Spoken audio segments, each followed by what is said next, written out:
satisfação que cumprimentamos os nossos amigos e irmãos do portal Escola Dominical com a gloriosa paz de nosso Senhor e Salvador Jesus Cristo. Estamos dando início a mais uma pré-aula, esta ferramenta que o portal Escola Dominical disponibiliza no início da semana, para que os irmãos possam melhor preparar a sua aula da Escola Bíblica Dominical.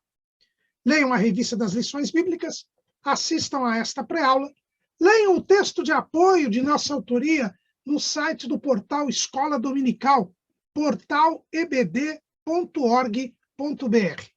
Alguns irmãos reclamam que nós não repetimos aqui a revista. A revista os irmãos já têm. Os irmãos têm o livro texto, os irmãos têm a pré-aula do comentarista. Aqui a proposta do portal Escola Dominical é trazer subsídios complementares à sua lição. Mas que a sequência que o irmão usa? A sequência do nosso roteiro, dos slides, do nosso texto de apoio. O irmão indo ali, o irmão verá a sequência do raciocínio que nós estamos aqui a ministrar para os irmãos. Durante a semana, o irmão também pode ter acesso aos comentários em áudio da leitura diária, que são os textos sugeridos nas lições bíblicas. Se tiver alguma dúvida, poste a sua pergunta na sala dos professores do site do portal Escola Dominical. Nós não respondemos a comentários feitos nas redes sociais. E no sábado à noite, às 19 horas, horário de Brasília, o irmão é nosso convidado a assistir à transmissão ao vivo da aula do estudo preparatório dos amigos e professores da Escola Dominical da Igreja Evangélica Assembleia de Deus, Ministério do Belém, na sede aqui em São Paulo. Se o irmão estiver em São Paulo ou região, o irmão é nosso convidado. As portas estão abertas para todos os que amam o estudo da Palavra de Deus. Esta reunião se realiza no Templo Antigo, na Rua Conselheiro Cotegipe, 273, no bairro do Belenzinho. Mas tudo isso é a preparação da Escola Bíblica Dominical. Ela somente se realiza quando o povo do Senhor vai à casa do Senhor, no dia do Senhor, para estudar a palavra do Senhor. Neste terceiro trimestre de 2022, nós estamos estudando o tema Os ataques contra a Igreja de Cristo, as sutilezas de Satanás nos dias que antecedem a volta de Jesus Cristo. Nós estamos estudando os enganos, as mentiras que o diabo tem introduzido encobertamente para desviar os filhos de Deus, para fazê-los perder a salvação. E nós estamos no segundo bloco do trimestre. O primeiro bloco falou dos falsos ensinos morais. O segundo bloco estão falando dos falsos ensinos sobre os relacionamentos com Deus. E na semana passada, nós falamos a respeito do materialismo e do ateísmo. E hoje nós vamos falar sobre a lição de número 6, que tem como título A Sutileza das Ideologias Contrárias à Família. E aí, você pode perguntar, mas o irmão não disse que nós estaríamos estudando sobre falsos ensinos com relacionamento com a família? Com Deus? O que tem a ver a família com isso? E aí começa já a má influência dos falsos ensinos de Satanás. A família, ela é vista como a célula máter da sociedade. E ela é realmente a célula mãe da sociedade. Toda a sociedade, ela é formada de famílias. A própria igreja é formada de famílias. A família é o primeiro grupo social que surge. Mas o que poucos percebem, e o diabo faz questão de esconder este fator, é que a família é o primeiro ambiente onde Deus se manifesta. Deus se manifestou na família. Deus criou a família para se manifestar ao homem na família. Vejam que quando a palavra de Deus nos fala da criação, nós bem percebemos isso. Gênesis 1:27. E criou Deus o homem à sua imagem, a imagem de Deus o criou, macho e fêmea os criou. Então veja aqui que nós já temos Deus criando o macho e a fêmea, como nós já vimos numa aula anterior. Quando Deus cria macho e fêmea e os une formando a primeira família, como nós vemos lá em Gênesis 2:24, portanto deixará o varão seu pai e a sua mãe e apegar-se-á à sua mulher e serão ambos uma carne. Quando Deus forma a família, o que ocorre? Gênesis 1:28.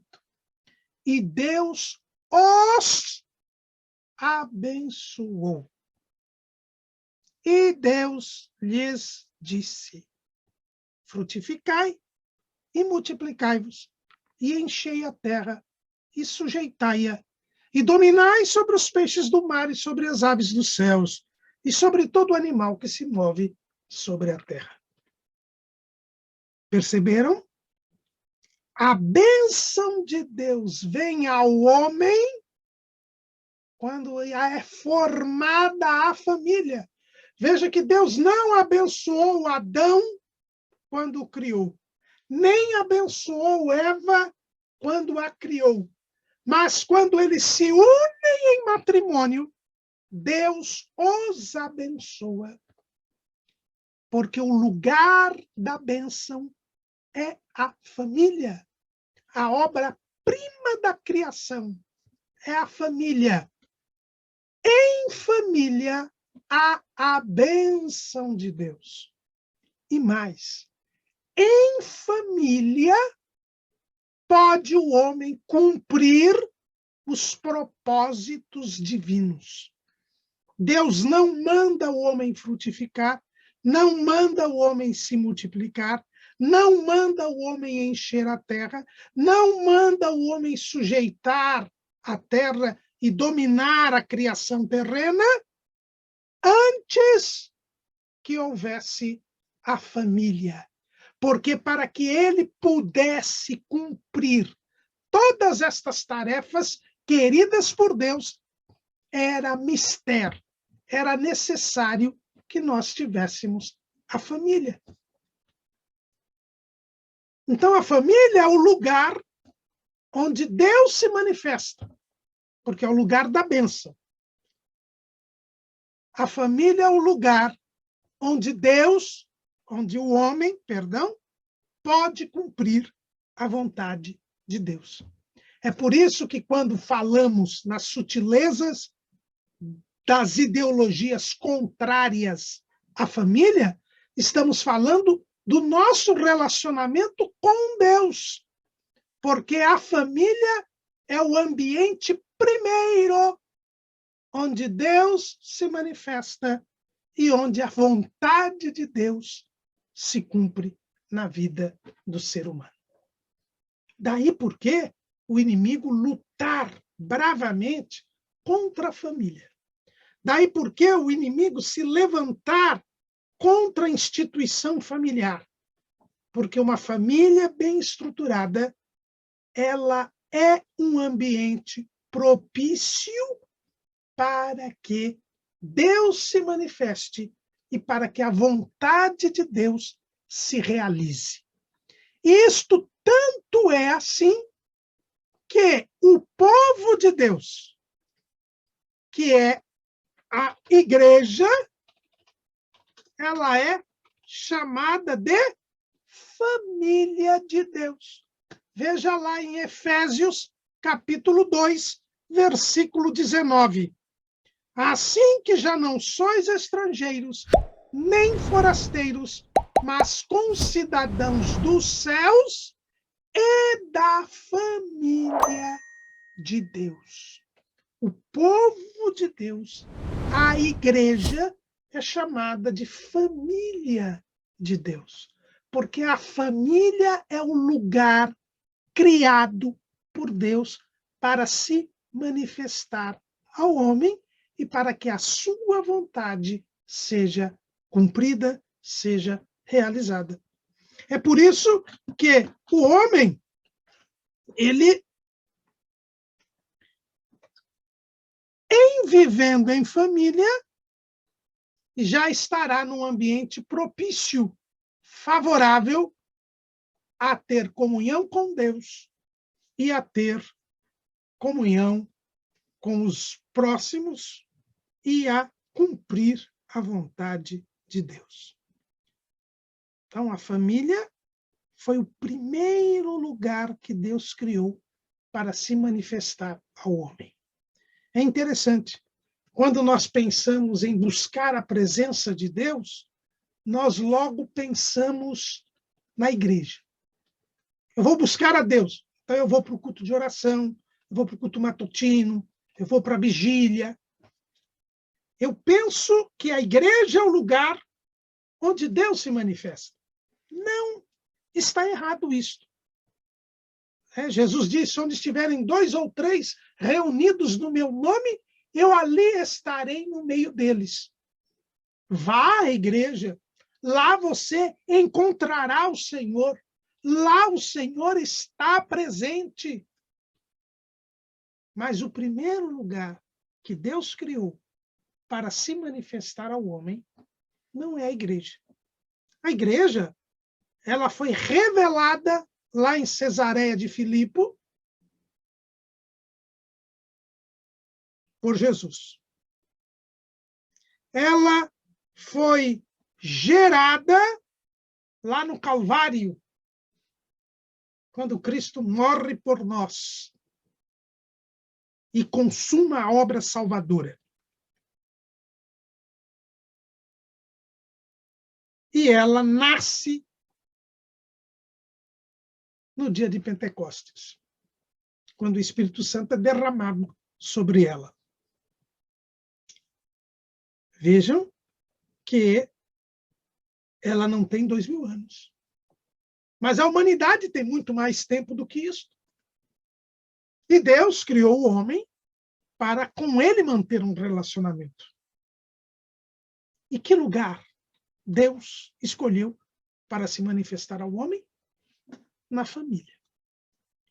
Então, a família é o primeiro lugar onde Deus quer se manifestar ao homem. E não era diferente, e isto desde o primeiro casal. Veja lá, em Gênesis, capítulo 3, versículo 8.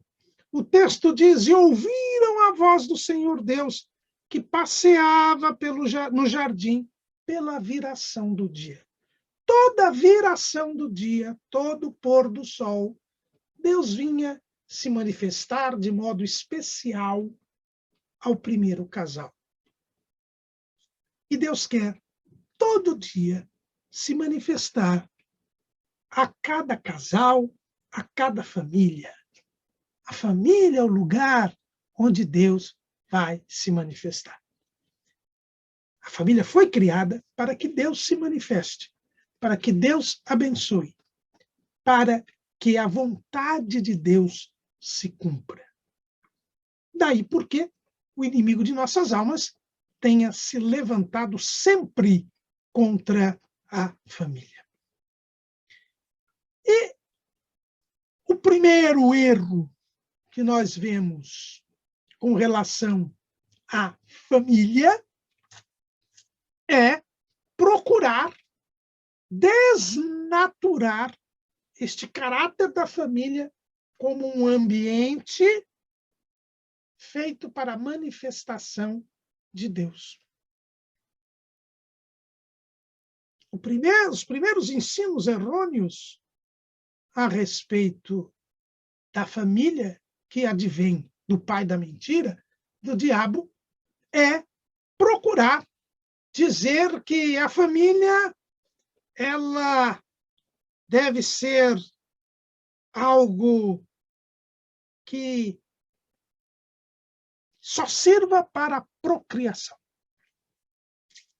Esse pensamento é um pensamento que, inclusive, gera filosofias políticas.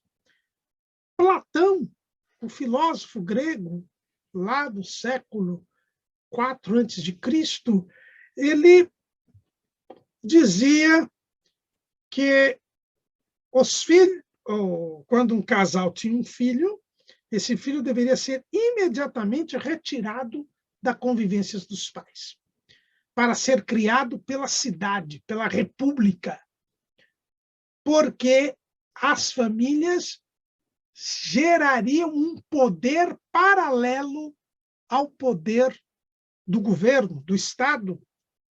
E essa filosofia de Platão, ela vem hoje muito forte na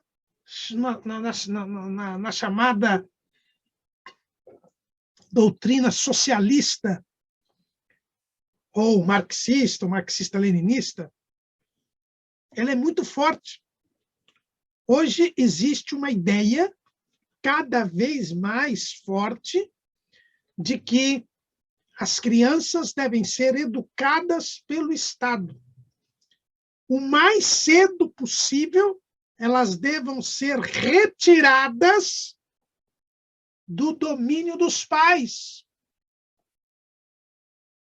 E nós vemos isto hoje aqui no Brasil, essa discussão a respeito do ensino domiciliar, o chamado homeschooling. Quantas pessoas se levantam contra a possibilidade dos pais educarem os seus filhos? Porque tem uma mentalidade de que as crianças devem ser ensinadas para a sociedade, para o Estado, e que a influência dos pais atrapalha o domínio da sociedade, o controle social. Essa é uma ideologia contrária à família. Entende que a família é um mal para a sociedade. Entende que não pode haver privacidade ou intimidade na família. Não pode haver transmissão de valores de geração para geração. Hoje somos obrigados a colocar nossos filhos na escola a partir dos 4 anos de idade. Isto é fruto desta ideologia contrária à família. Querem, de todo jeito, destruir as famílias, acabar com a convivência entre as famílias. Porque, não havendo convivência familiar, não havendo educação familiar, não havendo transmissão de valores, você destrói o lugar onde Deus se manifesta. Você impede as pessoas de terem a bênção de Deus e de fazerem a vontade de Deus. Este é o pano de fundo de todos esses movimentos que procuram impedir o ensino familiar, que procuram impedir os pais de disciplinarem seus filhos, que procuram retirar dos pais a convivência com os filhos. Esse movimento chamado da liberação feminina, da emancipação da mulher, que colocou a mulher no mercado de trabalho, no fundo, o que eles procuram é destruir a família.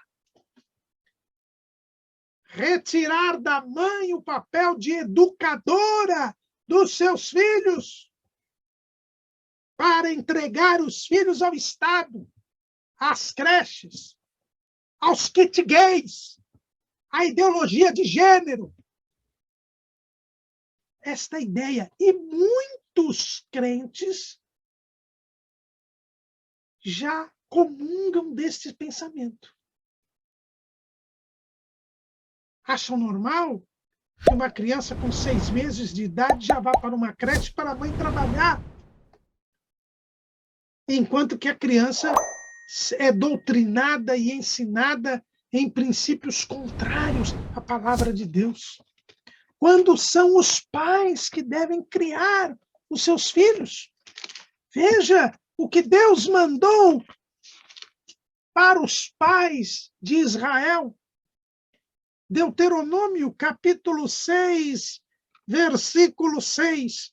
E estas palavras que hoje te ordeno, estarão no teu coração, e as intimarás a teus filhos, e delas falarás assentado em tua casa, e andando pelo caminho, e deitando-te, e levantando-te. Também as atarás por sinal na tua mão, e te serão por testeiras entre os teus olhos, e as escreverás nos umbrais de tua casa e nas tuas portas.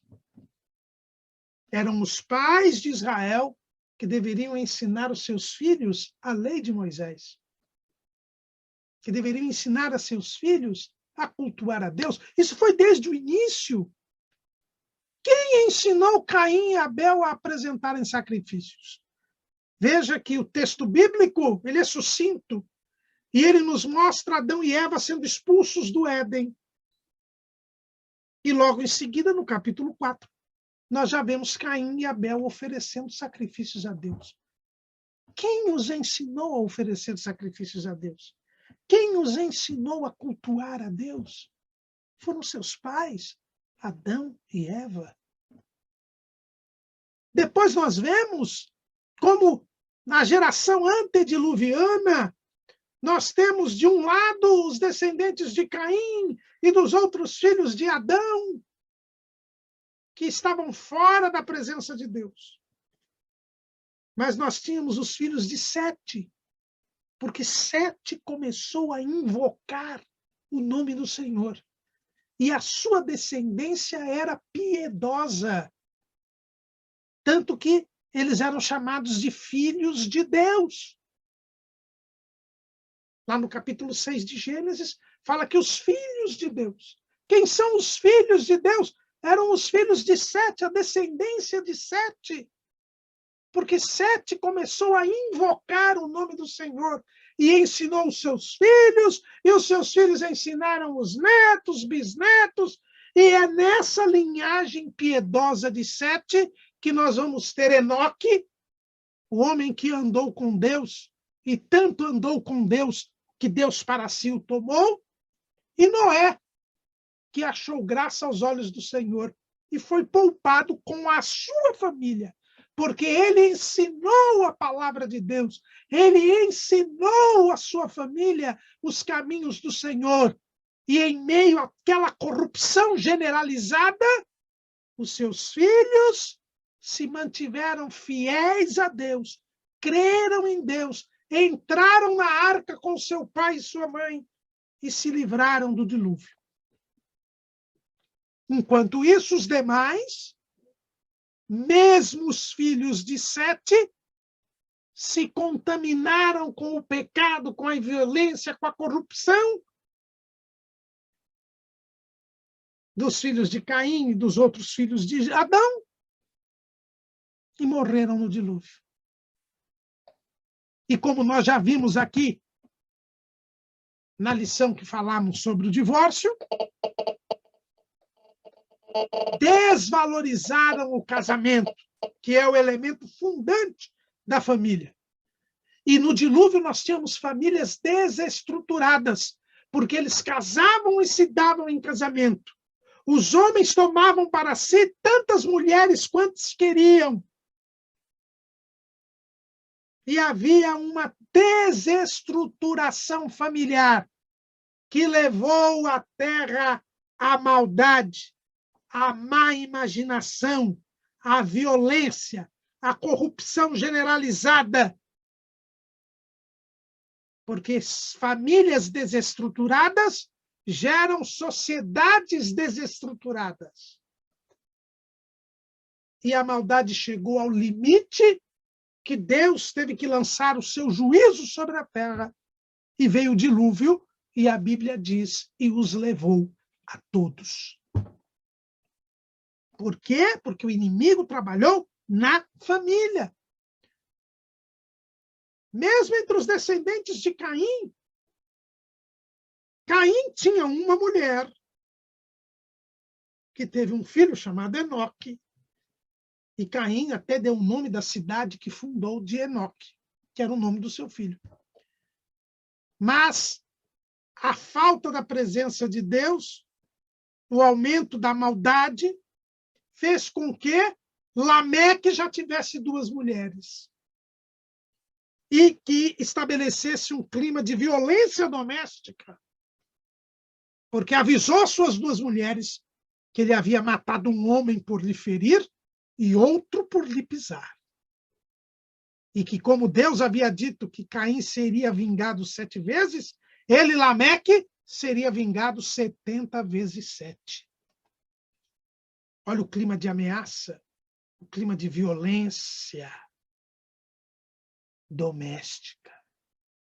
Famílias desestruturadas, fora do modelo bíblico, levaram à corrupção generalizada da sociedade e ao juízo divino. E Jesus disse que nós vivemos os mesmos dias de Noé. E nós que estamos a assistir hoje, estamos a assistir a família desestruturada, o divórcio, o amaziamento, as uniões homoafetivas, o retorno da poligamia, hoje chamado de poliamor, criando famílias desestruturadas, criando famílias onde Deus não se manifesta.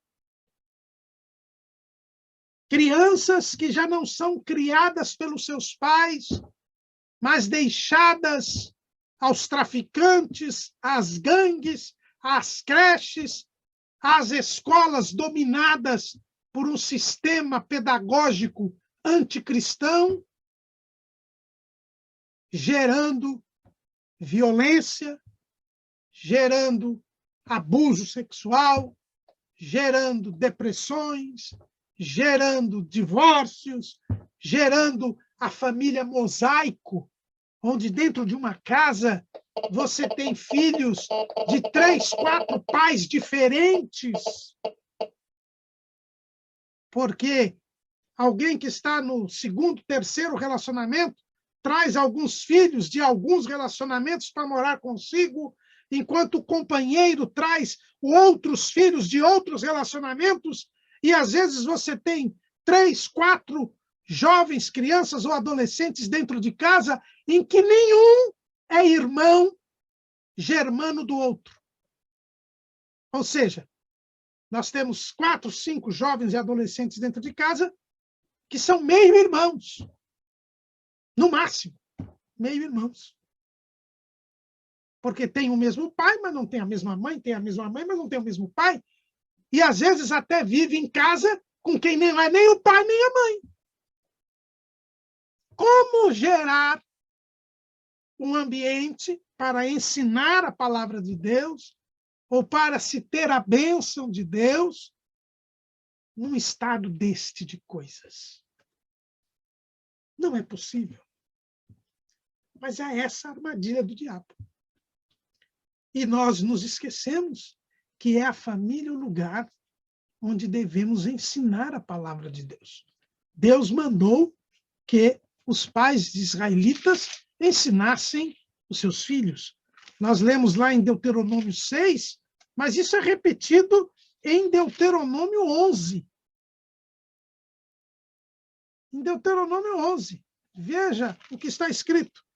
Ponde, pois, 11 e 18, ponde, pois, estas minhas palavras no vosso coração e na vossa alma, e atai-as por sinal na vossa mão, para que estejam por testeira entre os vossos olhos, e ensinai-as a vossos filhos, falando delas assentado em tua casa, e andando pelo caminho, e deitando-te, e levantando-te, e escreve-as nos umbrais de tua casa e nas tuas portas, para que se multipliquem os vossos dias, e os dias de vossos filhos, na terra que o Senhor jurou a vossos pais dar-lhes, como nos dias do céu sobre a terra.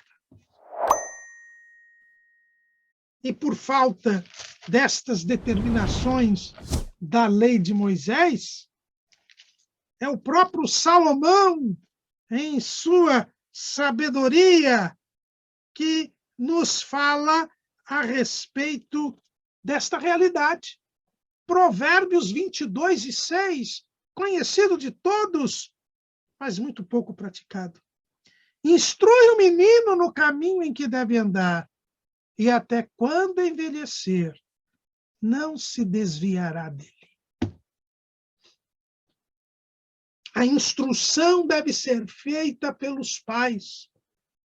Paulo fala a respeito disso, para não falarem que isso era lá em Israel, no Antigo Testamento, Efésios, capítulo 6, versículo 4. E vós, pais, não provoqueis a ira vossos filhos, mas criai-os na doutrina e admoestação do Senhor.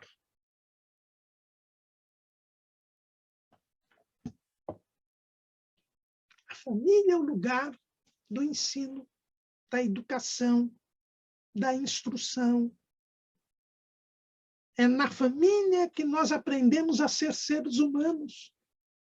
É na família que nós aprendemos a ter comunhão com Deus e comunhão com o próximo. Hoje, por ocasião dessa discussão do ensino domiciliar, se diz que não pode ter o ensino domiciliar porque a criança não vai se socializar. Ora, é na família que nós aprendemos a nos socializar. É na família que nós vamos ter contato com o outro. A começar dos nossos pais, aprendendo o princípio da autoridade. Com os nossos irmãos, a aprender o princípio da convivência. É em família que nós vamos aprender a falar, a comer, a beber, a se vestir.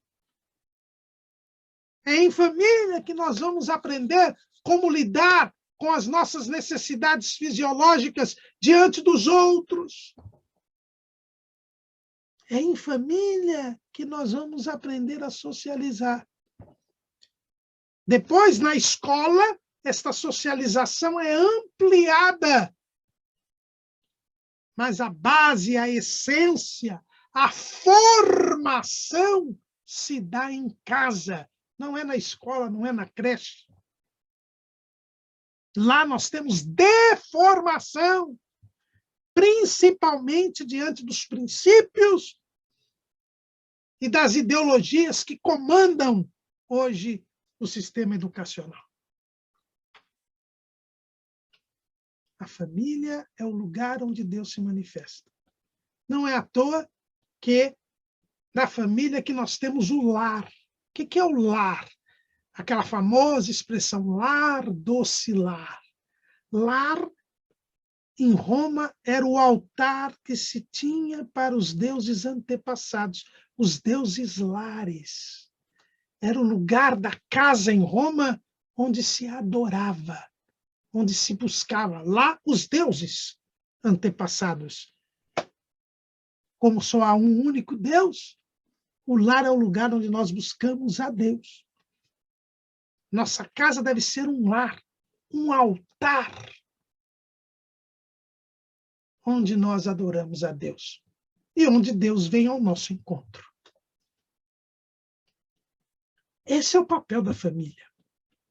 É para isso que a família existe. As funções da família, dizem os sociólogos.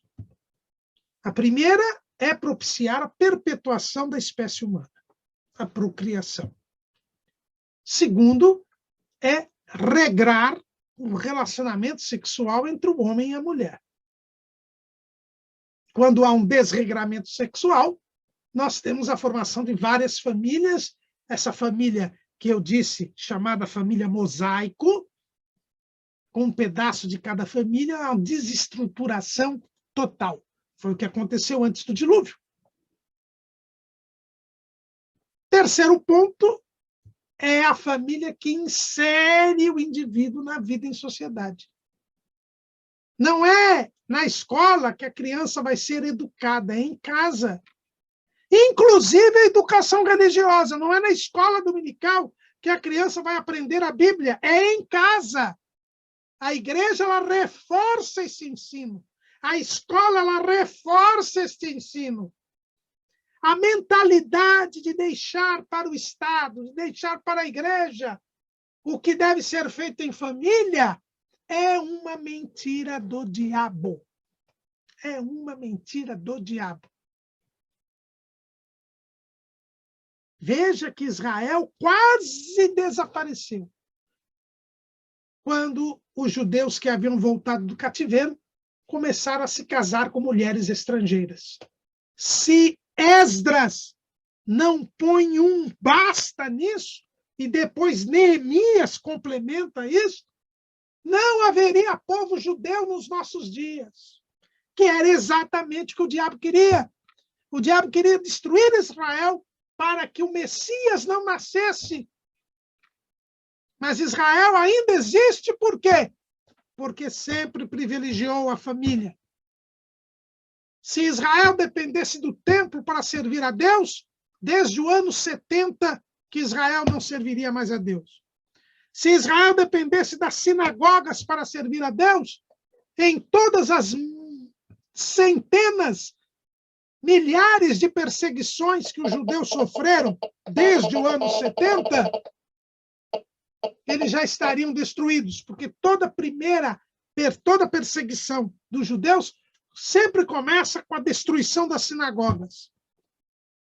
E se eles dependessem das sinagogas, seus filhos não aprenderiam a palavra de Deus. E logo o povo de Israel estaria absorvido pelos outros povos. Mas o povo de Israel manteve a sua identidade. Por quê? Porque em família ele ensinou a lei para os seus filhos. Cumpriu o que Deus mandou que eles fizessem. E é por isso que hoje os judeus ainda existem e os judeus ainda têm uma identidade. Não precisamos ir longe, irmãos. Veja a situação que estão os nossos filhos, as nossas crianças, jovens e adolescentes, depois de 2 anos de pandemia. Muitos de nossos jovens e adolescentes não voltaram para a igreja depois da pandemia. Estão no mundo. Por quê? Porque os pais jogaram para as igrejas o ensino da palavra de Deus, o ensino doutrinário. E as igrejas não puderam mais se reunir.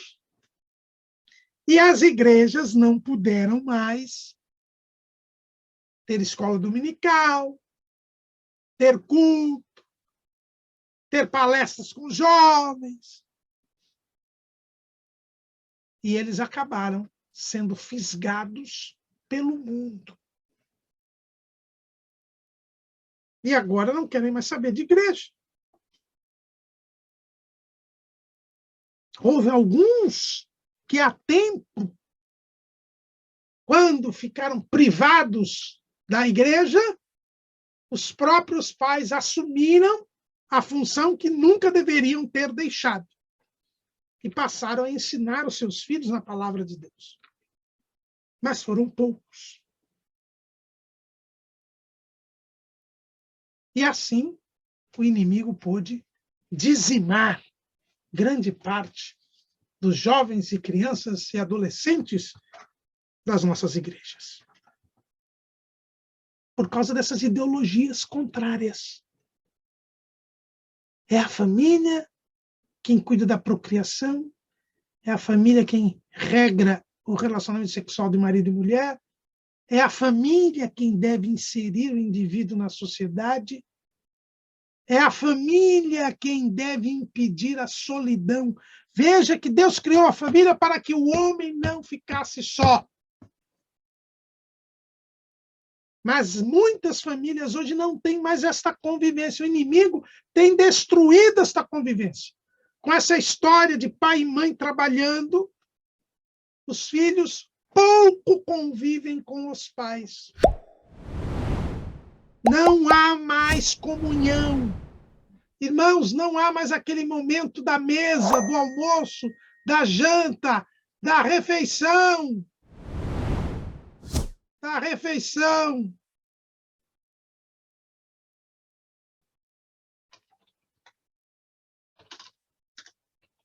Não há mais.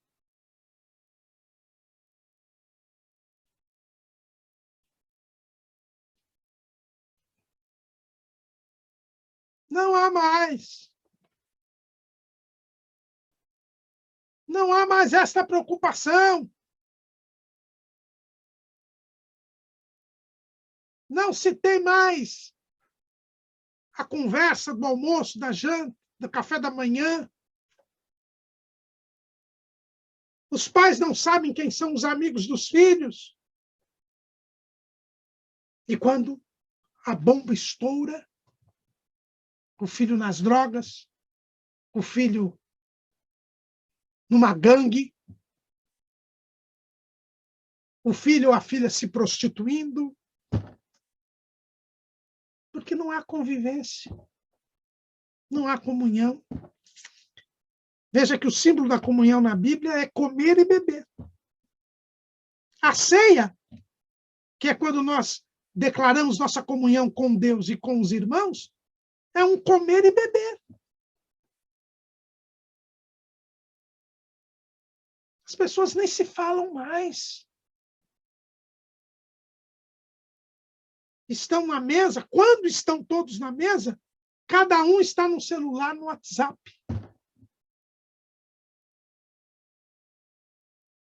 Isso é o individualismo que é colocado pelo inimigo. O inimigo desvaloriza a convivência familiar. Coloca na cabeça do jovem, da criança já, que ele não tem que dar satisfação para o pai ou para a mãe, que ele é dono do seu nariz, que ele é independente, não está no rabo da saia da mãe. Os pais também têm essa mentalidade, não, meu filho tem que ser independente. Irmãos, não foi para isto que Deus criou a família. É na família que nós vamos aprender a ter comunhão. É por isso que as pessoas que não têm vida familiar são pessoas cruéis, desalmadas, porque eles não aprendem a ter afeto. Estes verdadeiros monstros que nós temos hoje em dia,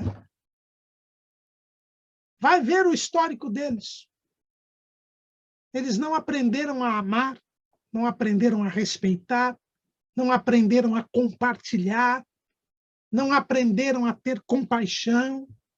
E tudo isto se aprende em casa, na família. É para isto que a família foi criada. Para que nós aprendêssemos a amar em família. A família tem uma função protetora. Vejam o ninho das aves. É o lugar onde os filhotes estão protegidos, aninhados. A nossa casa deve ser um ninho, um lugar de proteção. Os filhos devem ver nos pais os seus protetores. Deve haver intimidade entre pais e filhos, liberdade. Mas nem se conversam, nem se veem.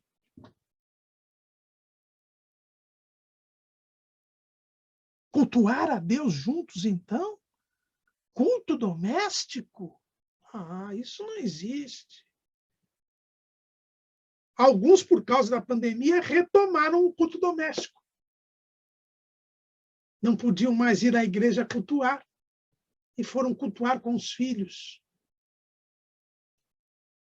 foram orar juntos, foram buscar a direção de Deus juntos, compartilharam as suas angústias, os seus medos, os seus sonhos, os seus projetos. Veja que o primeiro casal, o texto diz lá em Gênesis 2:25, e ambos estavam nus, o homem e a sua mulher, e não se envergonhavam. Não havia segredo entre o homem e a mulher. Assim deve ser a intimidade em casa. Todos devem saber o que todos pensam, o que todos estão sentindo, para que haja orientação, para que haja aconselhamento, para que haja oração conjunta, súplicas.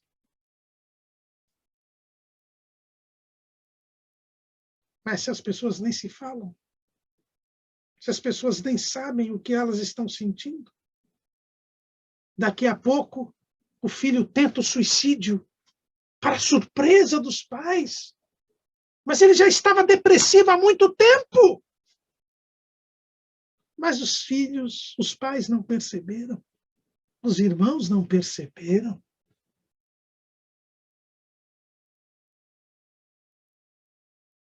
Cada um por si e Deus por todos. É isso que o diabo vem ensinando. Não tenho tempo para o meu filho. Tenho que fazer hora extra para ele poder estudar na escola particular. E é lá na escola particular que ele se perde. Porque você não tem tempo para ele. Cuidado. A família é o lugar da comunhão. É o lugar do serviço. O primeiro serviço que nós fazemos a Deus e à sociedade é na nossa família.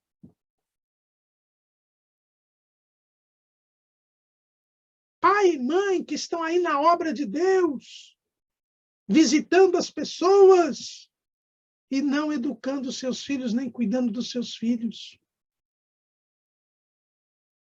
Isto está errado. Jesus, quando ressuscitou, demorou 40 dias para subir aos céus. Por que ele demorou 40 dias para subir aos céus? Basicamente por 3 motivos. Primeiro, para dar provas irrefutáveis da sua ressurreição. Segundo, para ensinar o que faltava aos seus discípulos. Terceiro, para salvar a sua família. Quando Jesus morre na cruz, estava sua mãe ali, ao pé da cruz, mas seus irmãos não criam nele. Mas no dia de Pentecostes, foram batizados com o Espírito Santo Maria e os irmãos de Jesus. E um dos irmãos de Jesus, Tiago, tornou-se o pastor da igreja em Jerusalém. Quando foi que Tiago se converteu? Quando foi que Judas se converteu? Simão se converteu e os outros irmãos e irmãs? Nesses 40 dias. Jesus não podia ser o salvador do mundo se ele não salvava nem a própria família. E Jesus parou de salvar o mundo na cruz para dar um teto para Maria. Virou para João e disse, João, e virou para sua mãe e disse, mulher, eis aí teu filho. João, eis aí a tua mãe. Ele parou de salvar o mundo para dar um teto para Maria, para cuidar da família, porque ele era o arrimo de família. Então, se o Salvador do mundo parou de salvar o mundo para cuidar da família, eu e você temos que cuidar primeiro da nossa família. É por isso que Paulo fala lá em 1 Timóteo, capítulo 5, versículo 8.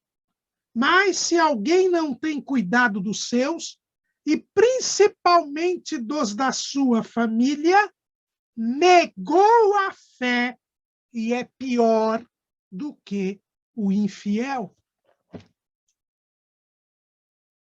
Entendeu por que o diabo quer que você deixe a família de lado e fique ativo na obra de Deus?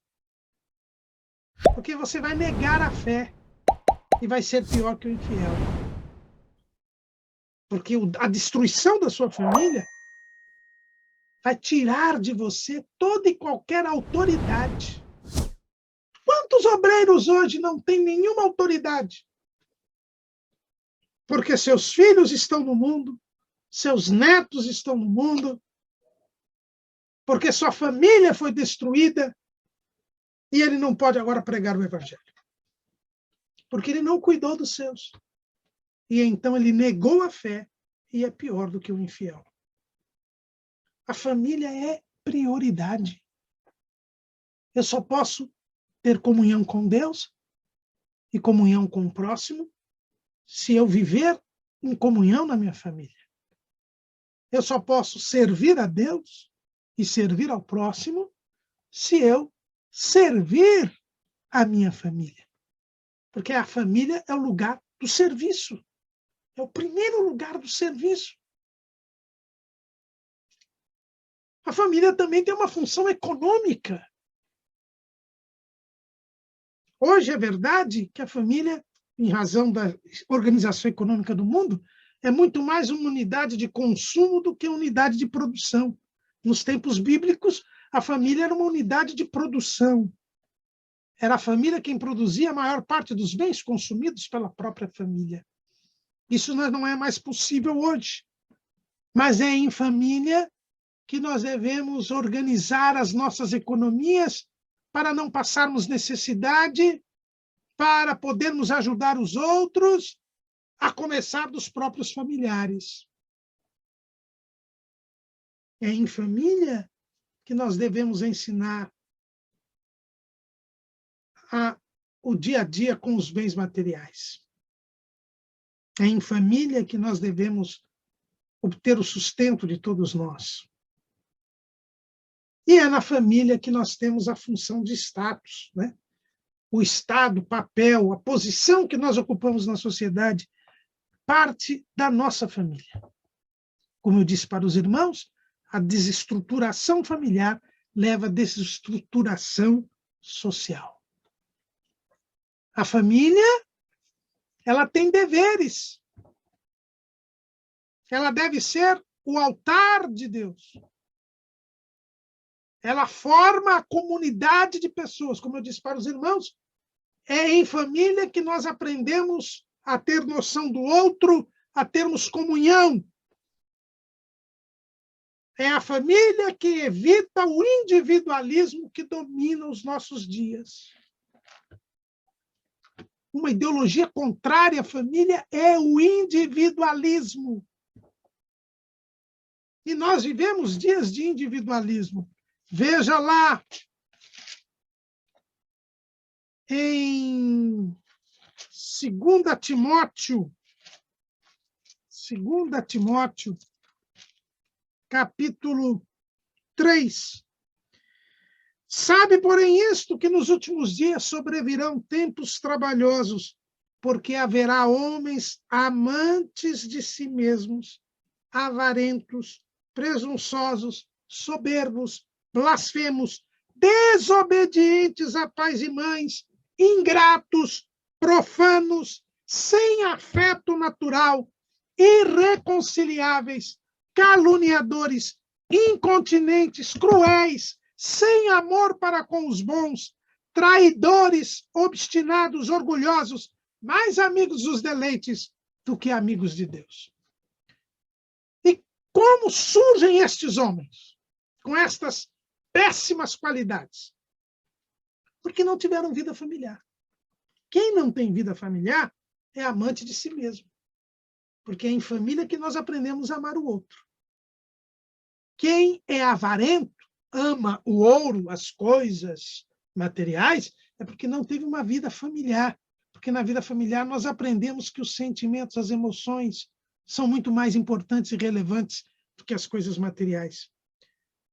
São presunçosos, soberbos, quem não tem vida familiar. Porque na família nós já aprendemos a ser humildes, sendo obedientes a pais e mães, Nós aprendemos a ser tementes a Deus, porque aprendemos a adorar a Deus em família. E veja que mesmo as pessoas que não são cristãs, quando têm uma vida familiar, elas não são salvas, mas elas têm um temor a Deus muito mais pronunciado do que as pessoas que não têm vida familiar. São ingratos.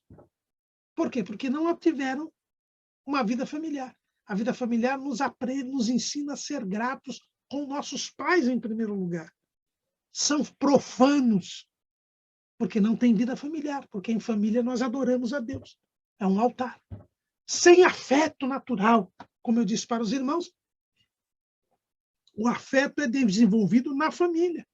São irreconciliáveis. Por quê? Porque quem não tem vida familiar não sabe se reconciliar, não sabe perdoar, não aprendeu a perdoar, não aprendeu a lidar com conflitos. São incontinentes, são cruéis, não têm amor, porque não tiveram vida familiar.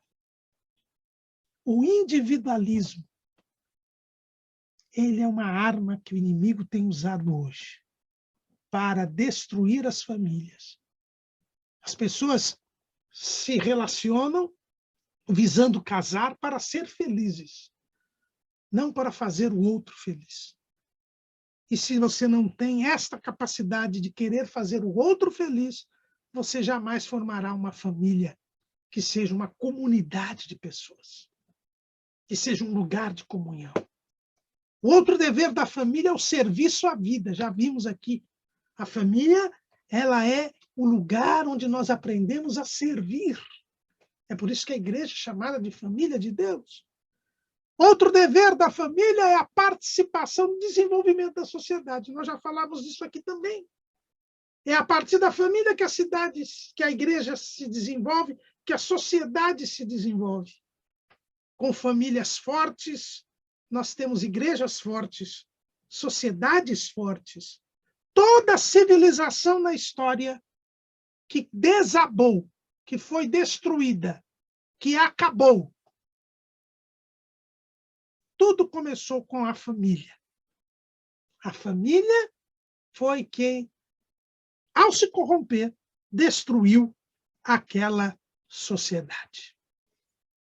E o quarto dever da família é a participação na vida e na missão da igreja. Como eu disse para os irmãos, não há como termos igrejas valorosas, igrejas que cumpram a vontade de Deus, se as famílias que a compõem não são bem estruturadas. Famílias desestruturadas destroem igrejas. Igrejas jamais conseguem destruir famílias estruturadas. Tomemos cuidado, irmãos. Esses movimentos que o diabo tem colocado para destruir a família. Nós já vimos o movimento da liberação sexual, sexo livre. Como nós já falamos ali, quando falamos a respeito do casamento. Qual é o objetivo do sexo livre? É impedir a criação de famílias. As famílias somente podem ser formadas através do casamento, onde há a fidelidade entre marido e mulher, para que os filhos sejam irmãos. Com o sexo livre, nós temos a tragédia da família mosaico, que impede que haja comunhão, impede que haja serviço, impede que haja afetividade.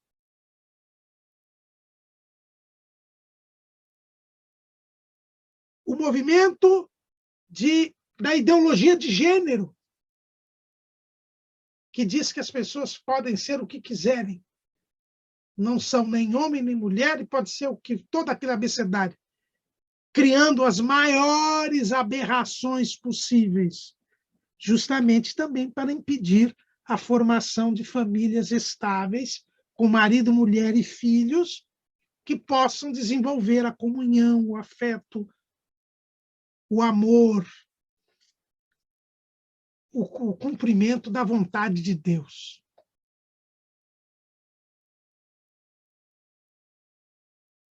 surgem grupos, conjuntos, reuniões de pessoas que, na verdade, não têm comunhão, não prestam nenhum serviço e que geram ambientes de violência, de abuso e tantas coisas mais. Além da confusão na mente das pessoas. Mas, infelizmente, este modelo bíblico de família, esta forma de atuação da família, não é vivida por muitos que cristãos se dizem ser. Hoje, falar que não é bom que a mulher trabalhe, que os pais se ausentem dos filhos, que os filhos não sejam criados nas creches, nas escolas, que a educação se dá em casa e não nas escolas, que a educação doutrinária se dá em casa e não na igreja, que em casa é o lugar do culto, o lugar do ensino da palavra, que é preciso haver um momento de intimidade, de comunhão. As pessoas vão dizer, isto já passou, isto era naquele tempo, hoje já não é assim, hoje já não pode ser assim, como se a palavra de Deus dependesse do tempo, dependesse da organização social, dependesse da tecnologia. As pessoas não creem naquilo que Deus diz, creem nas mentiras que o diabo colocou na mente delas. E é por isso que nós estamos a viver os dias de Noé. É por isso que as famílias estão desestruturadas. É por isso que a terra, mais uma vez, está corrompida. É por isso que a terra, mais uma vez, está cheia de violência. E é por isso que, mais uma vez, Deus irá lançar o seu juízo sobre a terra. Mas aqueles que, como Noé, foram fiéis ao princípio bíblico, ao princípio divino, não era bíblico nos dias de Noé, mas era o princípio divino. Tanto Noé quanto os seus filhos tinham uma só mulher. Tanto Noé como os seus filhos não casaram e se deram em casamento. Tanto Noé quanto os seus filhos ouviam a voz de Deus, criam na palavra de Deus, viviam de acordo com a vontade de Deus. E por isso, Noé e a sua família foram poupados do juízo divino. E quando saem da arca, adoram a Deus em gratidão, porque Deus sempre esteve com eles na sua família. A escolha é nossa. Crer nas mentiras do diabo, como fizeram os homens dos dias de Noé, ou achar graça aos olhos de Deus, crendo na verdade da Bíblia, praticando o que a Bíblia ensina sobre a família. E assim, certamente, antes do juízo divino, seremos arrebatados e poderemos dizer diante da face de Jesus, como Josué, eu e a minha casa servimos ao Senhor. Amém.